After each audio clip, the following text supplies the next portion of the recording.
জনমুখী ৰাজনীতিক কোনোৱে ঠাই নিদিয়াৰ কাৰণে আজি আমি অসমৰ সমাজ আজি বহু সমস্যাৰে ভাৰাক্ৰান্ত হ'ব লগা হৈছে।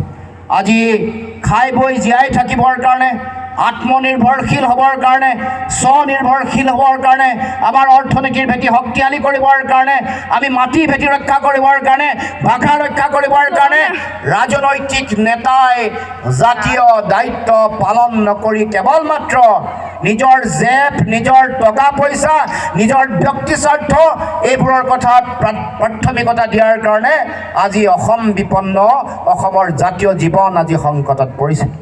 গতিকে আমি অসমৰ মাটিত পুনৰ এক জনমুখী ৰাজনীতি গঢ়ি তুলিবৰ কাৰণে, এক গুণগত মূল্যবোধৰ ৰাজনীতি প্ৰতিষ্ঠা কৰিবৰ কাৰণে আমি আমাৰ যি দায়িত্ব, আমাৰ যিটো সংগ্ৰাম, এই সংগ্ৰাম আগবঢ়াই লৈ যাবৰ কাৰণে আমি চিন্তা চৰ্চা কৰিছোঁ। সেইকাৰণে সকলোৰে সহায় সহযোগিতা লাগিব। কাৰণ এতিয়া চাৰিওফালে টকা পইচাৰ ৰাজনীতিৰ মাজত ৰাইজে দিশ বিদিশ হেৰুৱাই পেলাইছে। আজিও এই প্ৰতিষ্ঠা দিৱসৰ দিনটোত এই অনুষ্ঠান বিফল কৰিবৰ কাৰণে চৰকাৰী যন্ত্ৰই বিভিন্ন ধৰণৰ ষড়যন্ত্ৰ আৰু কূট কৌশল ৰচনা কৰিছে। আজি এই অনুষ্ঠান বিফল কৰিবৰ কাৰণে চৰকাৰী যন্ত্ৰৰ ফালৰ পৰা প্ৰলোভন, ভয় ভাবুকি, বিভিন্ন ধৰণৰ আঁচনিৰ টোপৰ তেওঁলোকে ৰাজনীতিত আশ্ৰয় লৈছে। গতিকে তেনেকুৱা এটা পৰিৱেশ পৰিস্থিতিৰ মাজত আমি আমাৰ এই সংগ্ৰামী ৰাজনৈতিক যিটো ধাৰা আৰু জাতীয়তাবাদী যি আদৰ্শ, এইটো কেনেকৈ আগবঢ়াই লৈ যাম। অসম জাতীয় পৰিষদক গাঁৱে গাঁৱে ঘৰে ঘৰে লৈ গৈ প্ৰান্তে প্ৰান্তে ঘৰে ঘৰে জাতীয়তাবাদ, ঘৰে ঘৰে স্বাৱলম্বন, ঘৰে ঘৰে উপাৰ্জনৰ আদৰ্শ, অসম প্ৰথম সদায় আৰু চিৰদিনৰ যি আদৰ্শ আৰু দৰ্শন, এই দৰ্শনক কেনেকৈ মানুহৰ হৃদয়ত স্থাপন কৰিব পাৰোঁ, সেই চিন্তাৰে আমাৰ দলৰ কৰ্মকৰ্তা নেতাসকলে সকলোৱে কাম কৰিব লাগিব। নহ'লে কেতিয়াও আমি আমাৰ লক্ষ্যত উপনীত হ'ব নোৱাৰিম। সেইকাৰণে আজি প্ৰতিষ্ঠা দিৱসত পুনৰ আমাৰ প্ৰতিগৰাকী নেতা কৰ্মকৰ্তাক কৈছোঁ যে কেৱল মাত্ৰ নিজৰ স্বাৰ্থৰ কথা ভাবি, নিজৰ ক্ষমতাৰ কথা ভাবিয়েই যদি কামত যদি নিমজ্জিত হয়, তেতিয়া সফলতা কেতিয়াও নাহে। ক্ষমতা এনেকুৱা এটা বস্তু যাৰ পিছে পিছে খেদি গৈ থাকিলে ক্ষমতা দূৰলৈ গৈ থাকে। যদি এইটো জনতাৰ সেৱা বুলি ভাবে, কাম যদি নিষ্ঠা আৰু সততাৰে কৰে, ক্ষমতা ওচৰ চাপি আহিব, আপোনাৰ টিকেটো ফাইনেল হ'ব আৰু আপুনি MLAও হ'ব।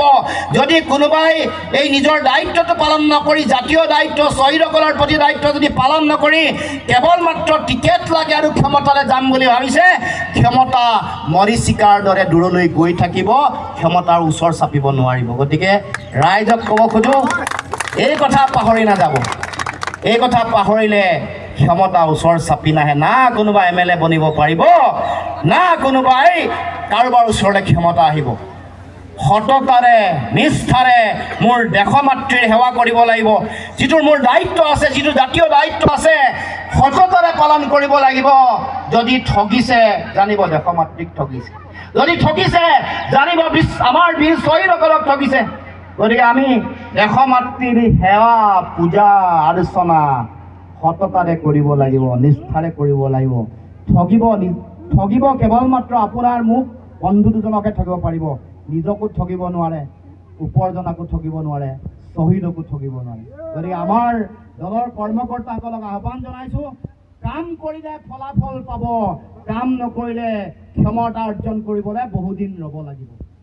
গতিকে মই সকলোকে আহ্বান জনাইছোঁ যাতে সকলোৱে কাম লাগে। আৰু আমি 2025 বৰ্ষটো আমাৰ দলৰ সংগঠন সম্প্ৰসাৰণৰ বৰ্ষ হিচাপে আমি চিহ্নিত কৰিছোঁ।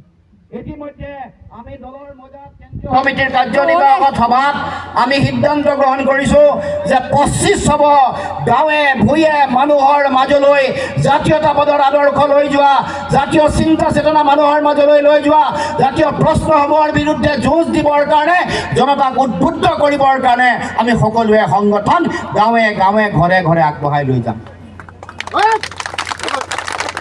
গতিকে আমি সেই চিন্তাৰে, সেই ধ্যান ধাৰণাৰে আগবাঢ়িব খুজিছোঁ। গতিকে জাতীয়তাবাদৰ চিন্তা মানুহৰ শৰীৰত আছেই। নিজৰ জাতিটোৰ প্ৰতি মানুহেই ভাল পায়। মানুহৰ শৰীৰত প্ৰবাহিত হৈ থকা ৰক্ত কণিকাত আমাৰ অসমৰ মানুহৰ জাতীয়তাবাদ আছে। কিন্তু আগতে বিগত সময়ছোৱাত আমাৰ নেতাই যেতিয়াই ঠগিলে ৰাইজক, যেতিয়াই বিশ্বাসঘাতকতা প্ৰতাৰণা কৰিলে, যেতিয়াই নিজৰ ক্ষমতাৰ কাৰণে, নিজৰ ব্যক্তিস্বাৰ্থৰ কাৰণে মানুহৰ জাতীয় আৱেগক যেতিয়াই বিক্ৰী কৰিলে, বন্ধকত ৰাখিলে, তেতিয়াই জনতাই তেওঁলোকক প্ৰত্যাখ্যান কৰি দিলে। গতিকে ৰাইজ